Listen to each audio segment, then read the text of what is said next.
Tandaan mo ito, Mr. Romantiko. Kapag ngayong November, hindi ka pa kinasal at iniwan ka ng jowa mo, huwag ka nang magpakita sa dae. Ha? Bira yan, mabira. Pwede yung gayon. Kasi po pag kinasal sila, may bahay dito, kasama natin sa mga lakad natin si Mr. Romantico. Vlogging, reactor, may sweldo sila sa atin. Okay? Yung asawa niya, si Mrs. De Leon. Mrs. De Leon. Kasama niya sa likod. Pwede yung ma-abroad uli? Ay, hindi pwede. Pag kinasal na yan po, huwag nating paalisin yan.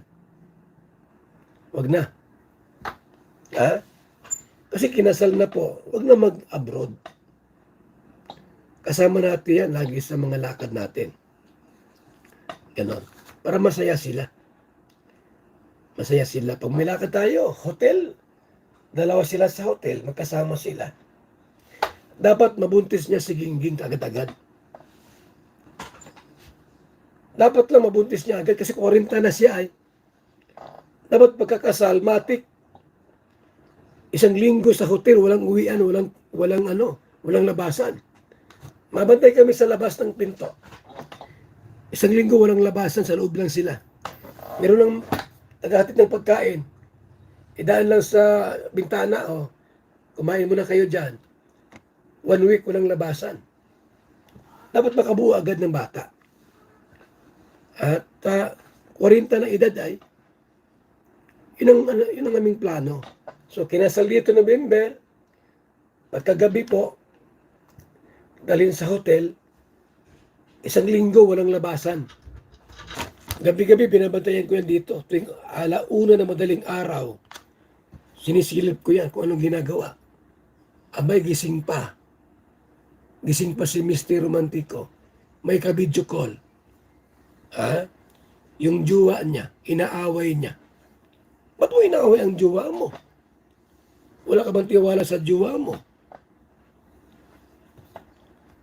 Kawas at nag-asawa ka ng kawas, nagjowa ka ng maganda. Kung ginawa mo si Maramara, wag mo nang tawagan, wag mo nang si pagsilusan. Nagjowa ka ng cute. Nagjowa ka ng maganda. Nagjowa ka ng sexy. Tapos magsisilos ka. Ay mali. Mali yun. Kung ginawa mo ay si Maria Cosinira, kaya si Maramara, di wala kang problema. Kaya ang jowa mo, maganda. Bata pa sa iyo. Mabait. Maputi. Sexy. Tapos masilos-silos ka. Mali ka doon. Kung gusto mo nang di ka magsilos, di sana si Maria Cosinira ang ginawa mo. Si Maramara ang ginawa mo. O sino pa yung mga medyo pwede pang medyo kawasan, ang ginawa mo, yung babae na pasalamat ka, ginusto ka. Pasalamat ka, ginusto ka. Basta awayin mo. Ay walang justice doon. Pwede kang ipatulpo niya ni Gingging. Baka sabihin ni Tulpo, hoy, lalaki, pasalamat ka, mayroong babaeng nagkagusto sa'yo. Ito, maganda Pasalamat ka, ginusto ka niyan.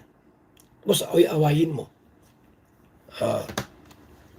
Dapat ma-analyze natin yon. Ang ibigay mo sa babae po, tiwala.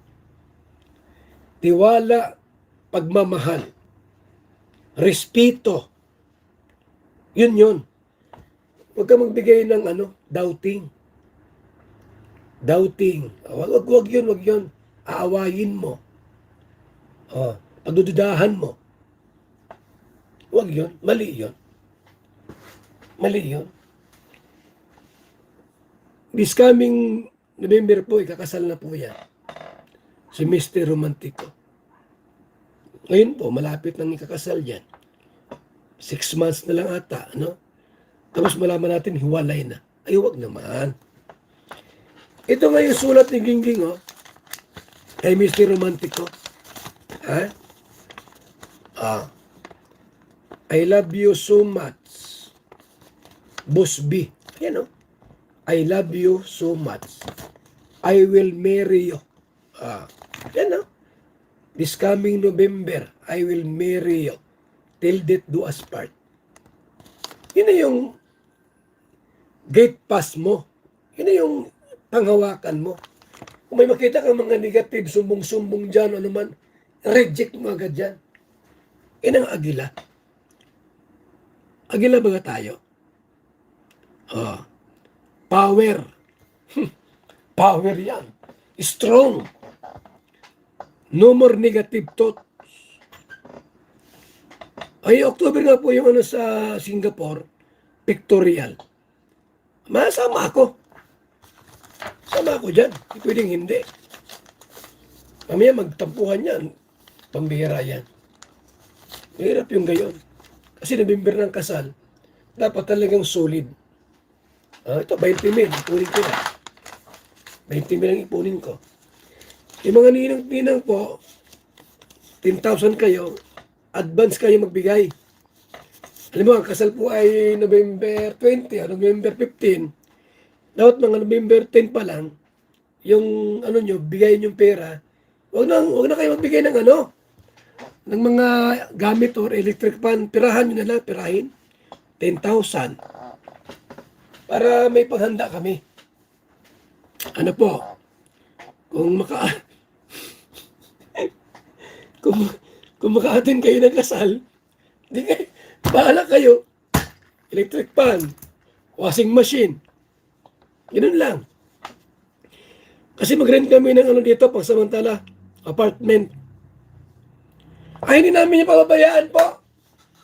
Hindi pwede po. Hindi pababayaan namin yan. Hindi pwedeng pababayaan yan si Mr. Romantico. Kasi kasama natin yan eh. Dapat mag-anak agad yan. Mag-anak, pagkakasal, isang linggo sa hotel, walang labasan yan. Walang labasan. Nasa loob lang sila. Hindi pwede may lang. Kukuha ko ng pulis. Magbantay. 1 week. Nasa kwarto, walang labasan. Ihila ang pahinga. Nakakain ang pahinga nila.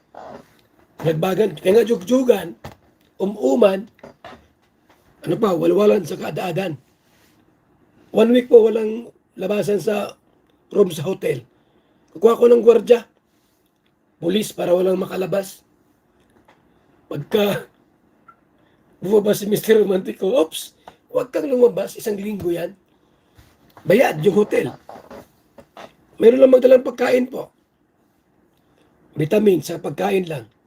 Para paglabas, buntis na agad. May laman na agad.